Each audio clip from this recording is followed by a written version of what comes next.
En Hong Kong, más de 6,5 millones de personas emprenden su vida diaria normalmente. Pero ninguna está segura. Una enfermedad potencialmente letal se propaga por la población humana en las principales ciudades del mundo. A medida que el número de víctimas fatales aumenta, ¿podrán los investigadores evitar que un virus misterioso se convierta en pandemia global?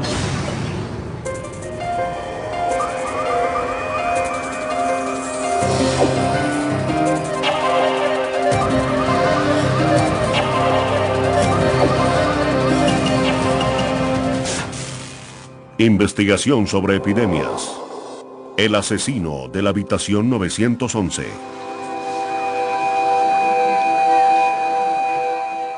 En febrero de 2003, surgen rumores sobre una enfermedad misteriosa que se extiende por la provincia Guangdong en China.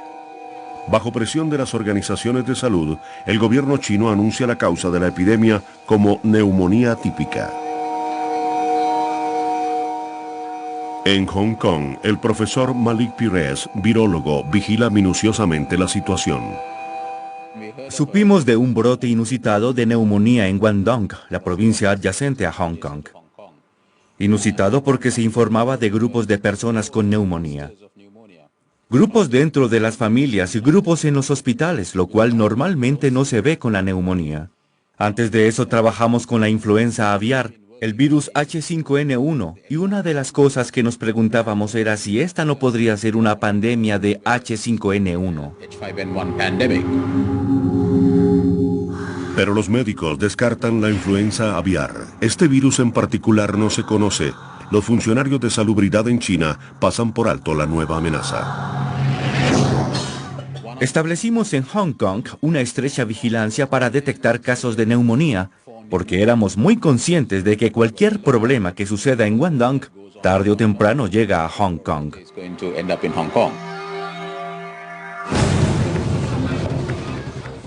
En menos de un mes, los extraños síntomas de esta especie de neumonía se registran en los hospitales de Hong Kong.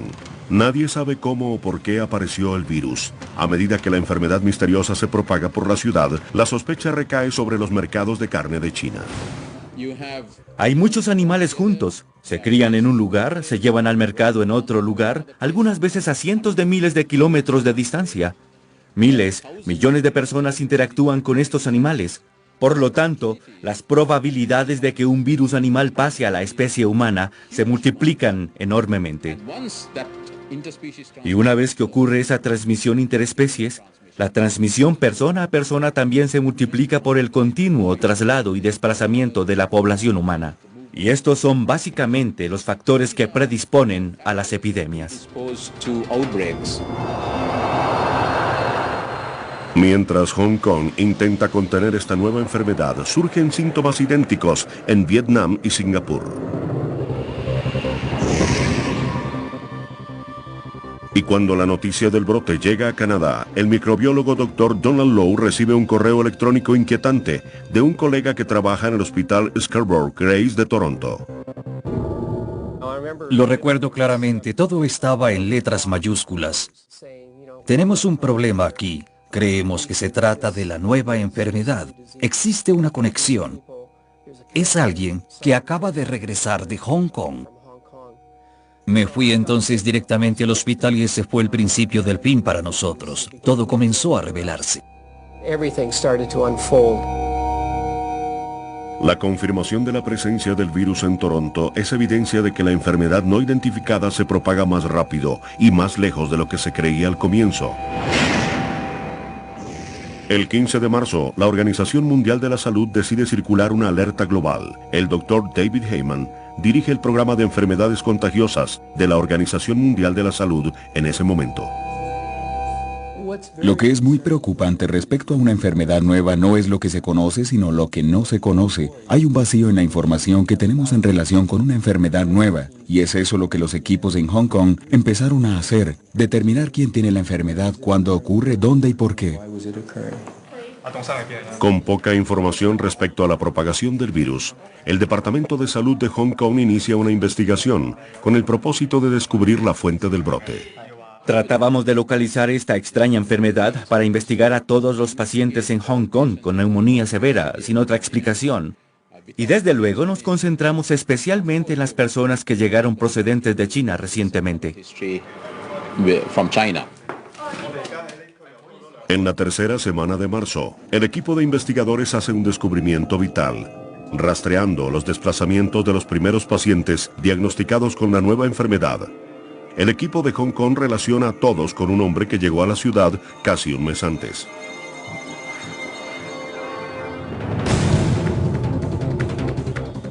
El 21 de febrero, un autobús con una carga mortal recorrió el camino desde la provincia de Guangdong hasta el corazón de una de las ciudades más densamente pobladas del mundo, Hong Kong.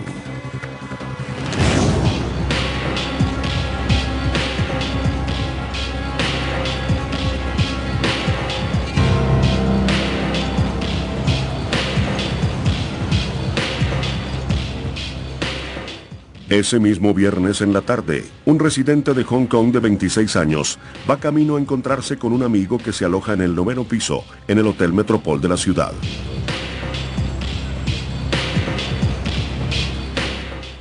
En el popular hotel también se hospeda un profesor de 64 años, el Dr. Liu Yandu, quien acaba de llegar de Guangdong.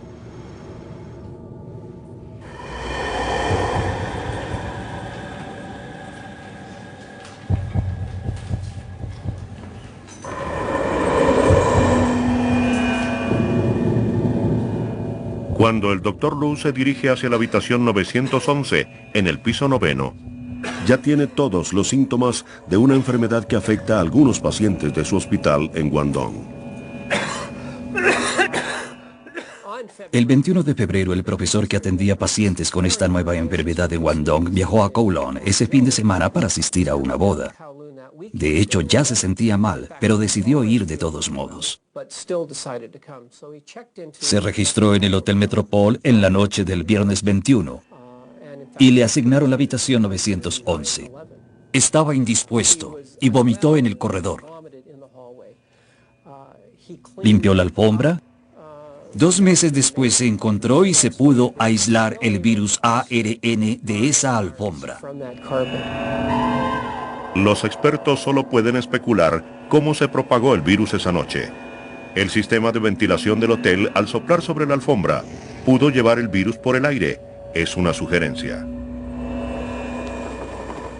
Lo que queda claro, sin embargo, es que cualquier huésped que reciba una llave de una habitación en el 9º piso va directamente a las manos de un asesino silencioso. Tengo su reservación, quedo en el 9º piso. ¿9º?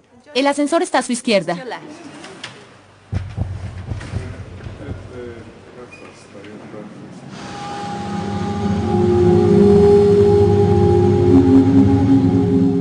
Dentro de la habitación 911 del Hotel Metropol, la enfermedad del Dr. Liu empeora.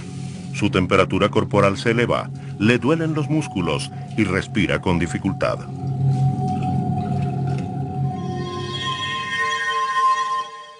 Las manifestaciones clínicas principales son de neumonía y lo que mata al paciente es la neumonía. Pero encontramos, para sorpresa nuestra, que el virus no solamente estaba presente en el tracto respiratorio o los pulmones, también estaba presente en las heces y en la orina. Esto sugería que la enfermedad recorría todo el cuerpo.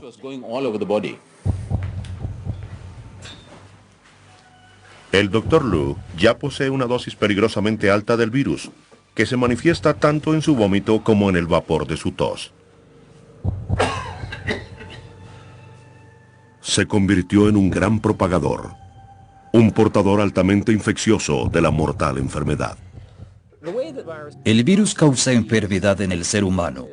Cuando la persona está expuesta, es en el tracto respiratorio en donde el virus logra invadir algunas de las células que se encuentran en las vías respiratorias superiores.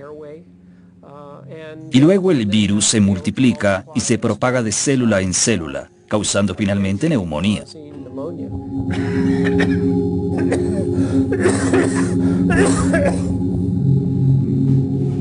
Mientras el Dr. Liu soporta una noche terrible en su habitación, el virus sale del hotel.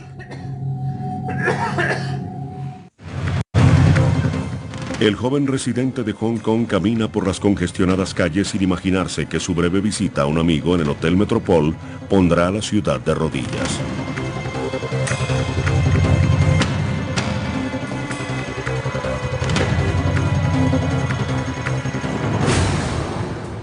Durante el mismo fin de semana, los huéspedes del hotel en el 9º piso se preparan para partir.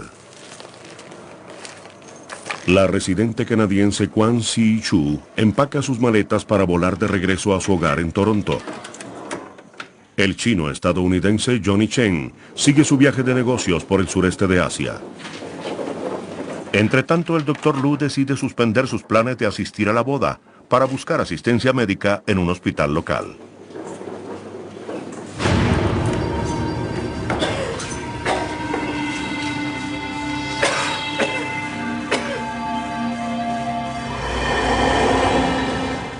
Cuando los huéspedes inician sus viajes, ninguno es consciente del peligro que ahora representa. Johnny Chen desatará la muerte de 5 personas en Vietnam.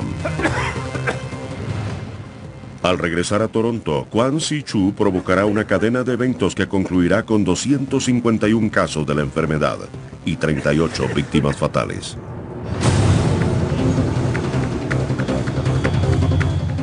Ese mismo día regresa también a casa Esther Mok, azafata de Singapore Air. Esther será luego la primera paciente en ser diagnosticada con el virus en Singapur.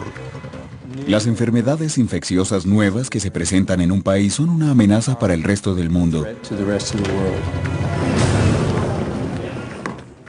Una persona que se infecte en el lugar y en el momento adecuados puede causar que esa enfermedad se propague en el mundo.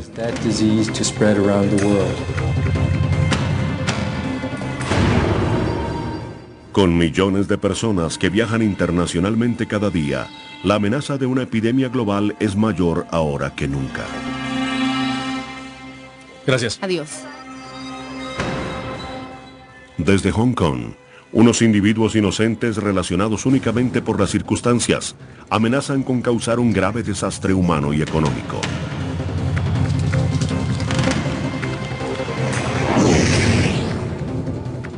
En el transcurso de un solo fin de semana, una enfermedad mortal desconocida cruza fronteras y usos horarios. A medida que se propaga, nadie lo nota.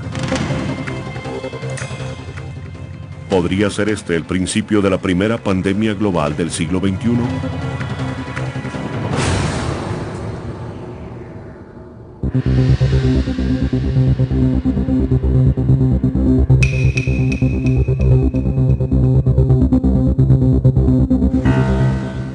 En el hospital Kwong Hua de Hong Kong, un paciente hace una aterradora revelación.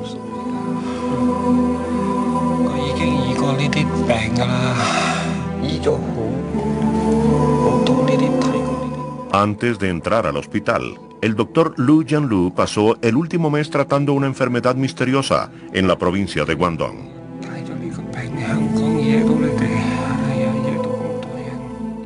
Ahora se da cuenta de que él también es víctima de la misma enfermedad. Pero su confesión a los médicos llega demasiado tarde.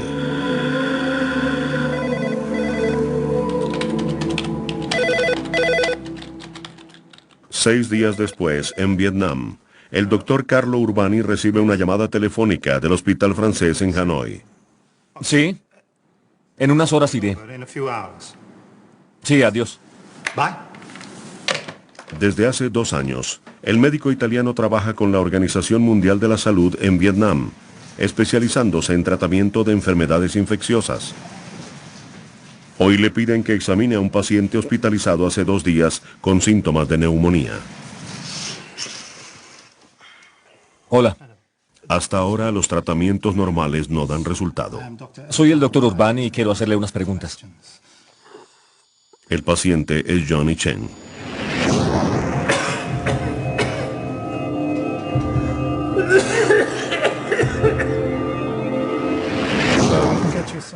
Después de llegar a Vietnam en viaje de negocios, Chen desarrolló una fiebre alta. Cuando el doctor Urbani llega al hospital de Hanoi, Chen lucha por respirar.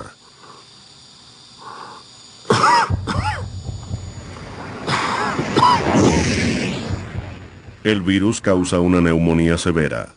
Sus pulmones se llenan de fluido y moco. Trabajan muy por debajo de su nivel normal. El cuerpo de Chen pide más oxígeno, pero no puede suministrarlo. La neumonía no es común en adultos saludables. Los ancianos y los niños están generalmente en riesgo más alto. La esposa del doctor Urbani, Juliana, lo acompañó a Vietnam y recuerda las preocupaciones de su esposo. Cuando regresó a casa me dijo que creía que la situación era muy grave, que no se trataba sencillamente de un paciente con fiebre. No era influenza, sino algo mucho más grave. Y con el tiempo lo confirmaríamos. Bueno, El doctor Urbani se crió en La Marche, región de Italia, en una pequeña población llamada Castelpiano, donde actualmente vive su esposa con sus 3 hijos. Carlo era un hombre que nunca miraba desde la barrera. Siempre estaba presente para todos, especialmente para las personas que no estaban bien o que tenían cualquier tipo de dificultad. Era un médico fantástico. Sabía cómo intervenir y tratar enfermedades infecciosas.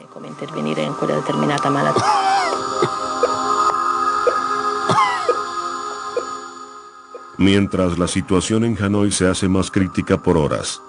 A 13.000 kilómetros de distancia, en Toronto, Kwan Si-Chu recién llega a casa de su viaje a Hong Kong. Ingresa a un hospital local, acompañada por su hijo, Se Chi-Kwai. Tiene fiebre y tos seca. Veamos qué tiene.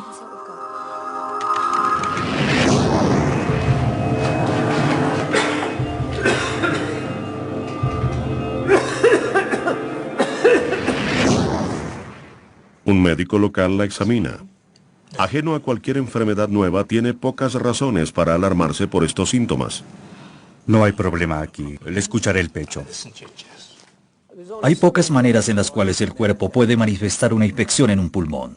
Una de esas maneras es la fiebre, los dolores y las molestias musculares. Luego la tos y a continuación algo de dificultad para respirar. Y esa es la descripción de muchas enfermedades. No existía nada que sobresaliera para decir que era simplemente otro caso de neumonía viral o bacterial. El médico le formula antibióticos a la abuela de 78 años y luego la envía a casa. Como resultado, esto fue lo que sucedió en Toronto. Una persona que regresó a Toronto el 23 de febrero causó posteriormente 2 oleadas de brote.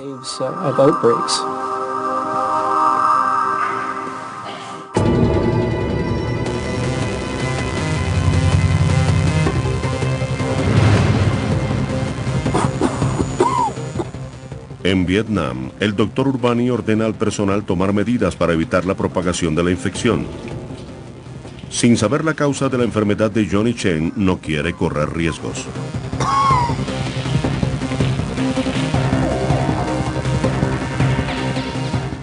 Pero ya es demasiado tarde.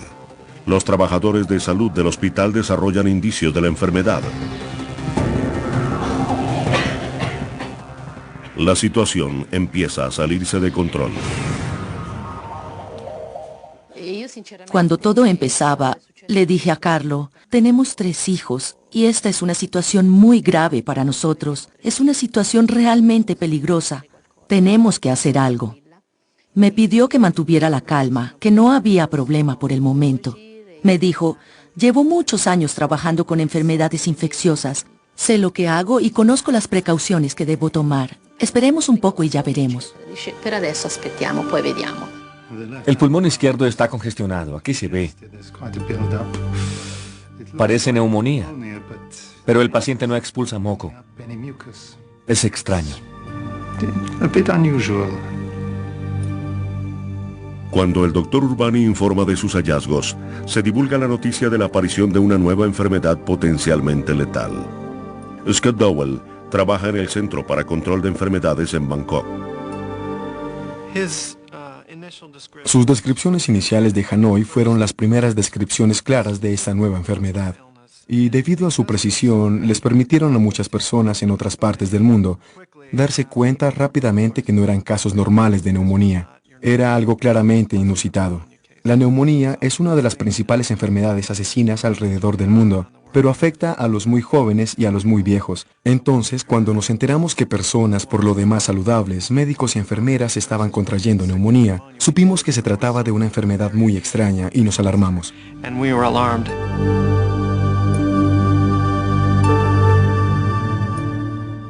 Mientras el doctor Urbani trabaja día y noche para contener la epidemia, en Canadá la enfermedad recorre la ciudad silenciosamente. 10 días después de llegar de Hong Kong, Kwan Si-Chu muere en su casa, en los suburbios de Toronto. Un ataque cardíaco se da como la posible causa de muerte. Por medio de investigaciones posteriores, el Dr. Donald Low reconstruye la serie de eventos por medio de los cuales Kwan Si-Chu se convirtió en la primera gran propagadora de Toronto. Su hijo, que vivía con ella, empezó a desarrollar síntomas de una infección en el tracto respiratorio y su familia lo convenció de ir al servicio de urgencias en la noche del 7 de marzo. Acudió entonces al servicio de urgencias del hospital Scarborough Grace, en donde lo atendieron. Se dieron cuenta que estaba muy enfermo y necesitaba hospitalización. Aquí está el servicio de urgencia del hospital Scarborough Grace. Entra aquí, lo evalúan, se dan cuenta que tiene una neumonía grave y no tienen cama para él. Lo dejan en observación y ahí permanece esa noche durante 14 horas.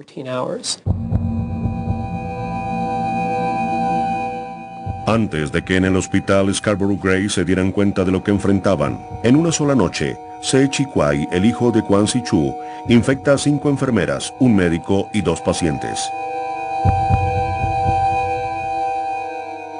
Ellos, a su vez, contagiarán con el virus a otras 37 personas. El brote adquiere impulso. Al otro lado del mundo, en Hanoi, trabajadores de la salud y pacientes siguen desarrollando síntomas de la enfermedad. Para el paciente original Johnny Chen, el virus progresa demasiado. Los tratamientos fallan. Por solicitud de su familia, lo regresan a Hong Kong. Nunca se recuperó. Al no poder contener el brote inicial, el Dr. Urbani siente que su única opción es convencer a las autoridades vietnamitas que declaren una cuarentena en el hospital.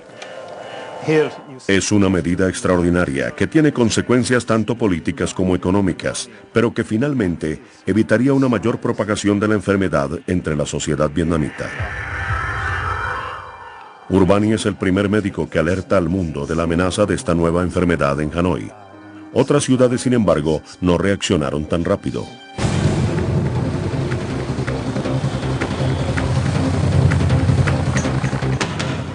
En Hong Kong, 2 semanas después de la estadía del Dr. Lu en el Hospital Metropol, los efectos del virus empiezan a notarse.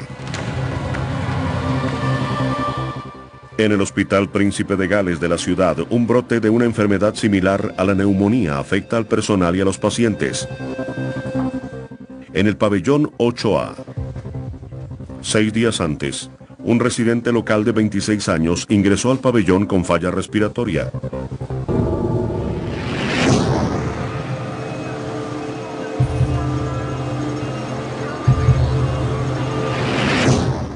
El médico encargado de enfermedades respiratorias en el Hospital Príncipe de Gales es el profesor Hui. Les mostraré la primera radiografía cuando ingresó. Podrán ver una zona de opacidad en la parte derecha del pulmón. Tenía entonces neumonía leve. Sin embargo, 3 días después de su hospitalización, su estado se deterioró. Se le dificultó respirar hasta tal punto que se requirió un flujo alto de oxígeno para mantener su nivel de oxígeno. Estaba tan fatigado que para comer, aún para orinar, necesitaba ayuda de las enfermeras. Les mostraré la radiografía. La mayor parte de su pulmón izquierdo tenía neumonía. Ahí se ve la zona blanca, la opacidad. Solamente la parte superior estaba sana. Para entonces tenía una falla respiratoria severa.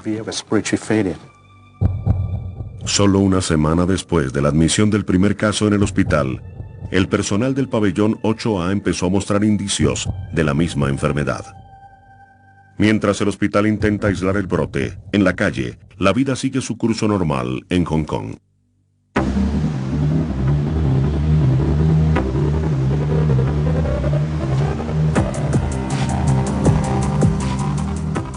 Nadie sabe hasta dónde se ha propagado el virus. Mientras los residentes emprenden sus actividades normales, pocos son conscientes de convertirse en un riesgo mayor. El 11 de marzo, 18 días después del brote en el Hotel Metropol, la enfermedad vuelve a atacar. Esta vez, a uno de los hombres que tanto hizo para combatir el virus.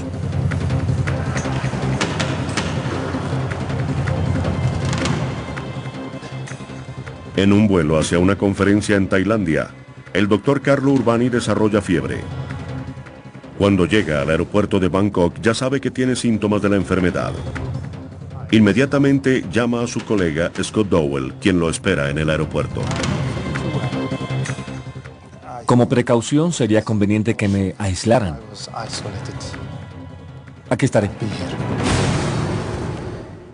Rápidamente acordamos que debía ir un equipo al aeropuerto para tomar las medidas que evitaran la contaminación de enfermedades infecciosas en su recorrido hasta el hospital, en donde lo atenderían con todas las precauciones.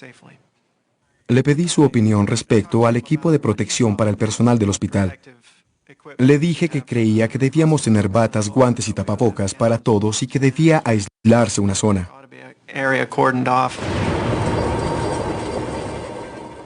Él contestó, todo eso lo hicimos en Hanoi y creo que estoy enfermo y otras personas también se contagiaron. Estaba muy preocupado, no solo por su propia salud, sino por la posibilidad de transmitirle la enfermedad a otras personas. Soy médico, vengo de Hanoi. Tengo los síntomas. Temperatura alta, dificultad para respirar. Deben aislarme inmediatamente. Para su esposa, la enfermedad del doctor Urbani era la noticia que temía desde hacía varias semanas. No te preocupes, es algo que pasará pronto. Eso dijo. Yo sentí que esto era algo diferente. Y luego, a medida que pasaban los días, la situación empeoraba y finalmente me di cuenta que se había contagiado de la enfermedad. Cuando el doctor Urbani se convierte en la última víctima de la enfermedad sin cura conocida, el 17 de marzo la Organización Mundial de la Salud convoca a 11 laboratorios importantes en 9 países para que se unan en una red con el propósito de encontrar la causa de la enfermedad. Con un número sin precedente de laboratorios internacionales compartiendo información y coordinando sus hallazgos, empieza la carrera para identificar el virus causante de la epidemia. Llamaron a la enfermedad síndrome respiratorio agudo severo. Rápidamente se conocería como SARS. Lo miramos por el microscopio electrónico. Veíamos claramente que era un virus y observándolo más detenidamente y basándonos en su forma y tamaño, parecía que un virus corona sería el candidato más factible. Pero no uno de los que conocíamos hasta el momento.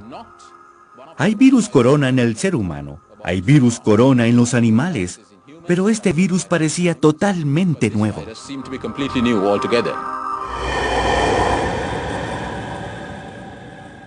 El virus corona, cuyo nombre viene de la corona de proteínas en su superficie, invade células saludables dentro del tracto respiratorio, en donde puede reproducirse. Es un culpado sorpresa para muchos en la comunidad científica. Un virus corona causa el resfriado común, pero este destruye vidas.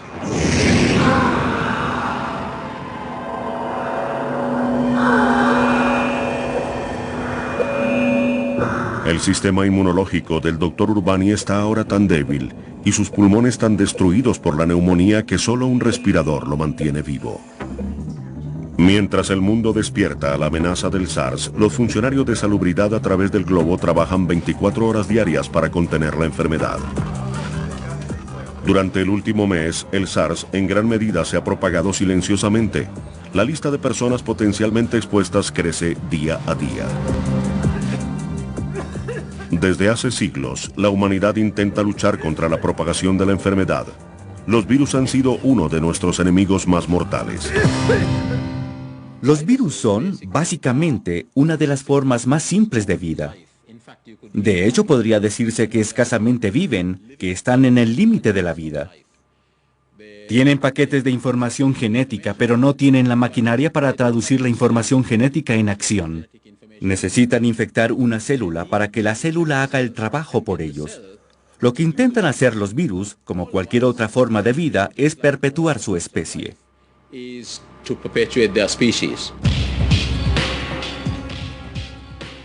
Los virus van hacia donde ven oportunidades. La fuerza de la evolución, la fuerza ciega de la evolución, por así decirlo, los impulsa a explotar cualquier espacio que se les abra. Infortunadamente, en el mundo de hoy día, abrimos enormes puertas que los virus y otras bacterias pueden explotar en términos de nuestro manejo de los animales, de nuestra interacción con ellos y en términos del desplazamiento de los seres humanos. Entonces, la aldea global en la cual vivimos les da a estos microbios también oportunidades globales.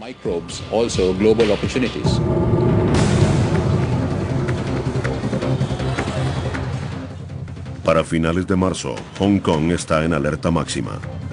El número de casos se eleva y a los turistas se les aconseja mantenerse alejados. Mientras el virus sigue matando, en laboratorios en todo el mundo los científicos dedican su atención a encontrar una cura para la enfermedad. Pero el progreso es lento. Es extremadamente difícil tratar una enfermedad desconocida, porque no sabemos todas las respuestas o conocemos muy pocas. Pero tenemos que comunicarnos con el público en general y darle una certeza de que estamos haciendo algo que finalmente será beneficioso. Y es lo que buscamos, que sea beneficioso. Para los habitantes de Hong Kong, en este momento, la indecisión de funcionarios de salubridad crea un clima de temor, según recuerda demasiado bien la residente y escritora Christine Lo. Primero que todo era lo desconocido, el temor a lo desconocido, y teníamos que unir muchas piezas del rompecabezas para contar la historia. Entonces existió un primer periodo de desesperación y temor. Creo que entre las autoridades también apareció una etapa de negación. ¿Qué es exactamente esto? No se preocupen, estamos a cargo y sabemos lo que hacemos. Sin información sólida sobre la naturaleza de la enfermedad, los residentes intentan protegerse. Las personas usaban tapabocas porque era una pequeña cosa que podían hacer en un momento en el cual sentían que no tenían control. No sabíamos nada de la enfermedad. ¿Qué podíamos hacer como individuos? En realidad, ¿qué podíamos hacer cuando el gobierno y los expertos, los médicos, nos decían que no estaban seguros cuál era esta nueva enfermedad? La única cosa que podíamos hacer era usar tapabocas. Entonces, de pronto todos los comprábamos, todos conocíamos las diferentes clases. Hong Kong se convirtió en una ciudad experta en tapabocas. Los diferentes tipos, la frecuencia del cambio, lo que los niños debían usar, la conveniencia de usar máscaras de gas, en fin, las fotografías entonces eran muy gráficas y le dieron la vuelta al mundo. Hong Kong parece una escena de una película de Hollywood. No obstante los intentos por contener la enfermedad, el virus sigue propagándose. Una ligera tos podría significar la diferencia entre la vida y la muerte. En Toronto, el brote también acapara titulares. Los hospitales están colmados con nuevos casos de la enfermedad. La ciudad se clasificó como zona infectada y los negocios se perjudican. Alan Bonner, asesor en riesgos, observa el desarrollo de la historia en su ciudad natal. En el primer momento apareció mucha información errónea. Los medios de comunicación divulgan cualquier información que tengan y son bastante eficaces en un vacío de verdadera documentación. Sin embargo, en este caso encontraron a un oficial de policía que no dio su nombre, pero que dijo que las muertes podrían ascender a 10,000 con esta epidemia. Lo que sabemos del temor es que las fotografías dramáticas y los informes de los medios tienen tendencia a aumentar el temor muchas veces. Para una persona que vive en Los Ángeles, en Londres o en Tokio o en otro lugar y piensa ir de vacaciones o en un viaje de negocios a Toronto y ve a alguien por televisión con un tapabocas, esa imagen vale por 1000 palabras. tiene la tendencia a encapsular la experiencia de Toronto con el SARS, a aumentar el temor válido de las personas de manera sustancial, hasta que finalmente deja de ser válido. Los temores de Toronto se exageran por el hecho de que los mismos hospitales que intentan tratar a los pacientes con SARS se están convirtiendo en criadero para el virus. Los momentos más difíciles para nosotros en el manejo de la epidemia fueron cuando empezamos a ver colegas enfermos. Los casos en Toronto en un 40% fueron de trabajadores del campo de la salud. Fue muy difícil, porque eran personas a quienes les encomendábamos el cuidado de estos nuevos pacientes con esta nueva enfermedad, y ellos esperaban que nosotros los protegiéramos. Y cuando veíamos que se enfermaban, era desalentador, era increíblemente difícil para la moral. Y lo más sorprendente era que seguían cumpliendo con su deber, seguían trabajando, seguían cuidando a los pacientes con SARS.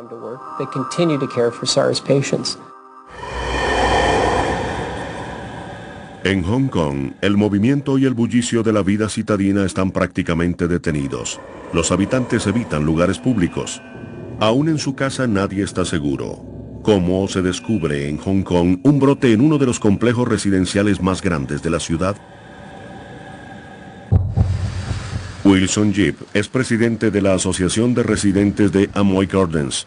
Recuerda el día en el cual su casa se convirtió en el foco del brote en Hong Kong. Recuerdo claramente el 26 de marzo de 2003.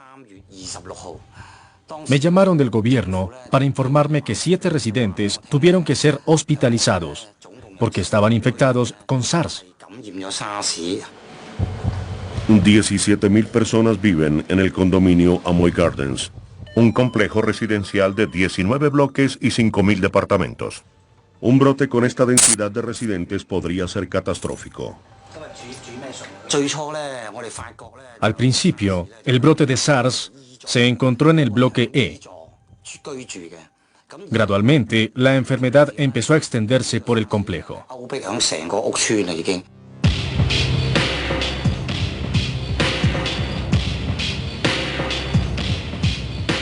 La enfermedad llegó a Amoy Gardens una semana antes, cuando un hombre de 33 años vino de visita al apartamento de su hermano en la torre del bloque E.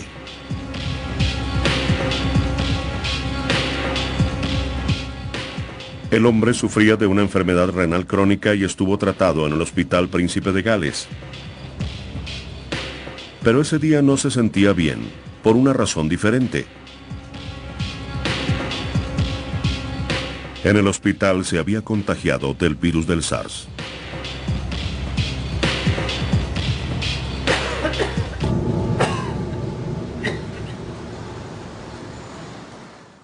Algunas personas decían que se propagaba por el aire, otras decían que era por el agua que salía de los grifos, otras que era por medio de la saliva cuando la gente hablaba.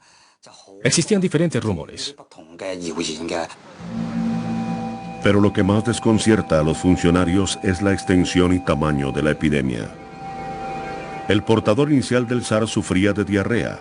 Los investigadores creen que el sistema de alcantarillado en el bloque E pudo contribuir al brote. Gotas virales en el alcantarillado podrían contaminar el sistema del flujo de aire que circula por todo el bloque. En ese momento, Amoy Gardens podía describirse como una ciudad muerta.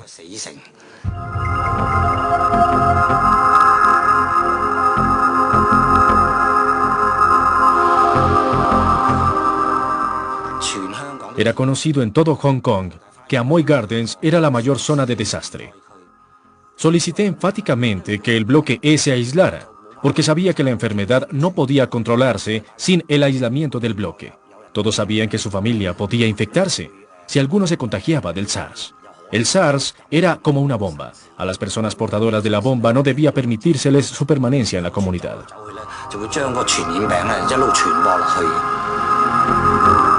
La semana final de marzo de 2003 es la más nefasta de toda la epidemia. Mientras los canales de noticias transmiten imágenes de Amoy Gardens a todo el mundo, en Bangkok el Dr. Carlo Urbani lucha por su vida.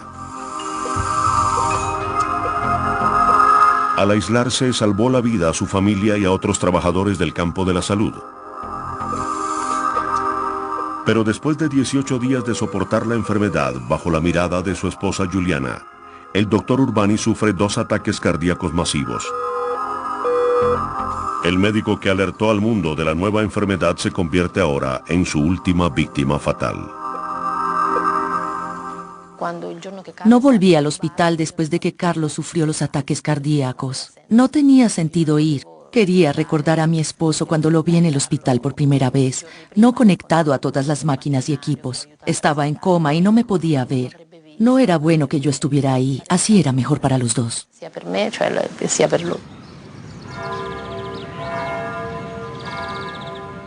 El 29 de marzo, el doctor Carlo Urbani muere. Juliana y sus 3 hijos regresan a Italia. Cuando Carlo murió, me di cuenta de todo lo positivo que hizo. E incluso él captó la grandeza de lo que hizo por ayudar a los demás. Los mismos médicos dijeron que, gracias a él, se salvaron muchas vidas. Carlo dejó muchas cosas bellas.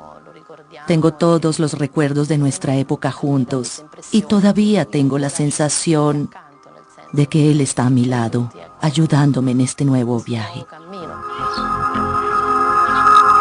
El valor del doctor Carlo Urbani en el primer mes del brote del SARS lo convirtió en héroe nacional, tanto en Italia como en Vietnam. Su madre, María, llora a su hijo, pero la consuela el hecho de que murió salvando a otros. Lo que me llena de orgullo al pensar en los logros de mi hijo es que su vida no fue en vano. Su espíritu sigue viviendo en el trabajo que hizo por los demás. Al aislar el hospital en Hanoi, el doctor Urbani salvó a Vietnam de un brote grave de SARS. Después sería el primer país en ser retirado de la lista de zonas infectadas, creada por la Organización Mundial de la Salud. Antes de su muerte, Urbani trazó el camino a seguir por otros trabajadores del campo de la salud. A medida que los departamentos de salud rastrean los individuos que tuvieron contacto con los pacientes infectados, empieza a moldearse una imagen más clara de la propagación del virus. Los temores de que el virus suspendido en el aire pudiera propagarse fácilmente entre la población no se materializan. Los expertos descubren que el virus no es tan infeccioso como se creyó en un comienzo. Este factor solamente es una cuerda salvavidas vital. Afortunadamente, cuando miramos atrás al SARS, nos damos cuenta de que tuvimos suerte. Pudimos contenerlo porque no era muy infeccioso. Lo era solamente en los hospitales, en donde había pacientes muy enfermos con SARS y con una enorme cantidad de virus en el tracto respiratorio. Como resultado, se transmitió a los trabajadores del campo de la salud, a los familiares y a las personas que entraban en contacto con el virus. Las investigaciones posteriores mostraron a los científicos que la mayoría de los pacientes solo tenían una dosis de virus peligrosamente alta 10 días después de la infección. Era algo inusitado, pero muy afortunado, porque nos permitió detener la transmisión del SARS. Si logramos identificar a los pacientes en la primera etapa de la enfermedad y hospitalizarlos pronto, podemos detener la transmisión en la comunidad. Si el virus hubiera sido más contagioso, todavía estaríamos contando las muertes por su causa. Por suerte para el mundo, las medidas anticuadas de la cuarentena resultaron un fuerte descenso en nuevos casos entre mayo y junio de 2003. No se encontró una cura para el SARS. No obstante, 90% de los pacientes infectados se recuperó con tratamiento, medicamentos antivirales y antibióticos, mientras los funcionarios de salubridad respiraban con alivio. Para las personas como Bill Liu, que sufrieron el SARS, la epidemia dejó una impresión perdurable. Después de sufrir esta enfermedad, me di cuenta que las enfermedades y la muerte son difíciles de predecir. En la mayoría de los casos están fuera de mi control. Tengo poco control sobre mi vida, aun cuando está en peligro de ser destruida. Me di cuenta que debía llevar una vida feliz, no obstante las circunstancias. y que debía apreciar y disfrutar todo lo que tengo en el momento.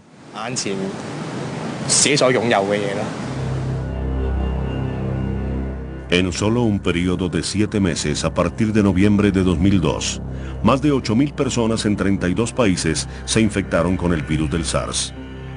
Cerca de 800 personas murieron a causa de la enfermedad. Para julio de 2003, al final de estos 7 meses, los departamentos de salud lograron detener la transmisión del SARS. Sin nuevos casos registrados, el brote finalmente estaba contenido. La transferencia animal a ser humano de un virus corona microscópico causó la muerte a escala global. Hoy día los únicos rastros del virus están encerrados en laboratorios. Pero para las ciudades en el centro de la epidemia, el costo del SARS fue inmenso. Actualmente alguien estornuda en Hong Kong y de pronto la gente que trabaja en el negocio de los restaurantes recibe notificaciones de despido en Toronto. O quizá se cancelen convenciones allí. Alguien se enferma en África, aborda un avión y el virus puede llegar rápidamente a Nueva York. Uno de los precios que pagamos por la era moderna con el transporte moderno es que no hay lugar seguro, no hay dónde esconderse, no hay nada gratis.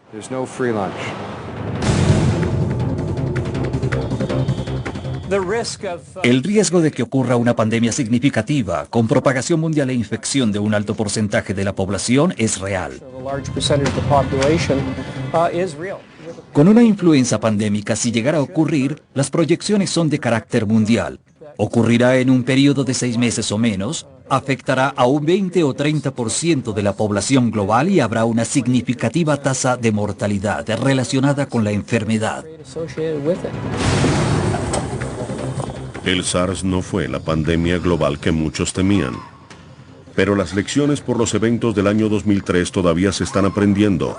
A medida que la sociedad moderna despierta a la amenaza de estas nuevas enfermedades, las organizaciones de salud en todo el mundo se preparan para la próxima epidemia, quizá más mortal.